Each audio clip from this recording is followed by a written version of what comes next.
Hi there, and welcome to the latest episode of Beyond the Reels. Joining me today is the Chief Operating Officer at Armadillo Studios, David Stoveld. How are you today? Great, Danny. Thanks for having me. That's fantastic. Today, we'll be talking about one of your studio's latest slot releases, Mythological Mayhem Supreme Streaks. But first, can you tell us a little bit about your role at Armadillo Studios? We've been around for over a year now. Started in May. It was just Rosvin and me. We needed to pretty much, create a team. Now we've grown. We're doing quite well. And my role is kind of evolving more into what I'm more passionate about, being the quality of the games. Coming up with the next best ideas. For the future.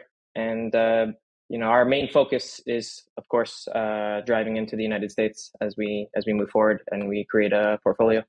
So, with this slot, how did Armadillo come up with the idea for the title, Mythological Mayhem Supreme Streaks, and what influenced the theme behind the slot as well? So, it's being a Greek mythology game, mythological, mayhem, the kind of the destruction of everything. And just sort of kind of advertising the mechanic. We're aiming for this mechanic to be about getting streaks. So as you're winning again and again in a row, your win potential and your excitement is snowballing. And as that happens, we like to tell the story through the Greek mythology worlds, as you will. Okay, cool. So, with an array of these sort of Greek mythological titles and other mythologies, how did Armadillo put their own stamp on this genre of slot? The slot itself, it's quite unique in the sense that we're obviously looking at different markets and all the different games that are doing well, and just try to figure out what could work well with something else. As you kind of mix ingredients to sort of come up with something new. So the actual, the whole game is new in itself in the sense that it kind of combines this sort of build-up progression into the storytelling of Greek mythology as you go through the worlds, through Hades and the seas and to the skies with Zeus. How does your studio design slots like these to try and attract new players who may have never gambled before? What's great is obviously, of course, when you promote games, you have free rounds where, if you have a low bet, that players can kind of, experience what it is without risking too much exposure.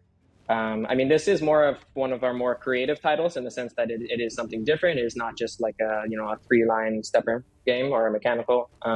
So there is a bit to learn, but I think that players actually, as we've known, it's been our best game to date. So it's something that players they do like to enjoy to learn, as long as it's intuitive enough that you can play and relax without having to think that much and understand how you can win and what the potential is. And of course, as we get these younger demographics or even brand new players, I think coming from all kinds of things, but of course one example being video games, I think there is this craving for more actions. Of course we like to make classic fruit games as well, but I think it is cool to have some more action in the game. So we obviously have a great team with the ability to create these great destruction animations and these transitions to the different worlds. So I think that that kind of helps with the entertainment factor. And then we just got to make sure that it's very careful how you're winning, how much you're betting. So just to have a clear UX design that the players know how to cash in, cash out, play well. Different but intuitive. I think those are the two words I put for it for new players. Yeah, well, you can definitely see across the industry, companies are trying to put as much action and make this slot as thrilling as possible. So it makes a lot of sense to do that. But could you just walk us through what a player might expect when playing the base game of Mythological Mayhem? Yeah. So exactly when playing the base game, if we want to call it the base game, the thing is, of course, this has got the sort of classic mechanic that works well, where you have to play for a certain amount of spins while you build up things to go into the feature. So every 10 spins, you are triggering let's call it the story feature with the Supreme Streaks. And as you're doing that, you're landing the Apollo suns onto the reels. And as you're getting those, you can kind of just sort of, let's say you're playing like 4 spins, once in a while you get a big win in there, but mainly you're accumulating those, and you can clearly see them, marking onto the frame. So just, kind of pretending you are a player for a second. Of course, for the first time it kind of lands, it's like, what is that? It's different. Why is it making these squares there? And as the feature will frequently happen, maybe normal games, maybe whatever, once every 70 spins, even pushed out more, you get to see this feature again and again and again. So it does take 30 spins before you've already seen the feature 3 times. By that time, you sort of understand that they're turning into wilds, understand that they're there to help you build up the reels to get that massive Supreme Streak potential. So just the proof is in the pudding. Yes, so you went into a bit of detail about that. With the dimensions that you have in this title. So you've got the Elysian Plains, the Depths of Tartarus, Seas of Poseidon, and Skies of Olympus dimensions in this. Can you just explain how the studio wanted to implement this tiered system? I mean, essentially, it's more about the storytelling of, of course, I mean, everyone's familiar with Greek mythology and all mythological titles. I mean, we love the fact that they're public domain. Yeah, I mean, as you're just saying how you're playing through the base game through these 10 spins. When you're going from Osium, from the the bigger scope of the underworld into basically Hades' realm, right, Tartarus. You see the whole shift of the game. When you're playing, you're obviously clearly like going straight into hell.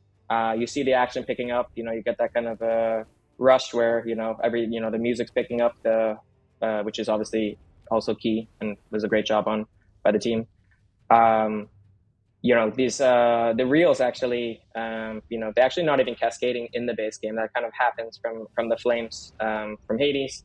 And that's when the wilds are also transforming. So instantly as you're changing worlds, you're noticing a difference in the actual mechanics. So we're fusing actually the theme of mythology with mechanics as we're having these symbols blow up and create extra ways and extra rows as you get to the top, as you mentioned, to the very top of the skies of Olympus. In terms of the studio itself, could you tell us what plans Armadillo has for the rest of the year? We have 3 more games that we're ready to have released by the end of the year. Again, I mean, excited about all of them. I don't know how much detail to go into them. But I mean, each one, of course, we are obviously going to have a diverse amount of themes, and each one actually has a different mechanic. We're kind of using this as a strategy. We obviously, we look at a lot of data, and then we want even more data, of course, from our own distribution to keep hijacking off of that to make the best games. But mainly we're excited about entering into the United States. New Jersey should be the first state that we're coming into. We're hoping to get in there probably by the end of the year. So it's taking forever. It's been a lot of frustration to get through all of these regulations and everything and certifications. But we're finally there. We see light at the end of the tunnel. So we're excited about that. And then Michigan, and then the rest of the USA. Well, yeah, look forward to seeing how Armadillo do over the next coming months, and the slots that we'll be covering from your studio as well. So thank you very much for joining us today, David. It's been very nice to speak to you about Mythological Mayhem Supreme Streaks. Thanks a lot, Danny. Pleasure.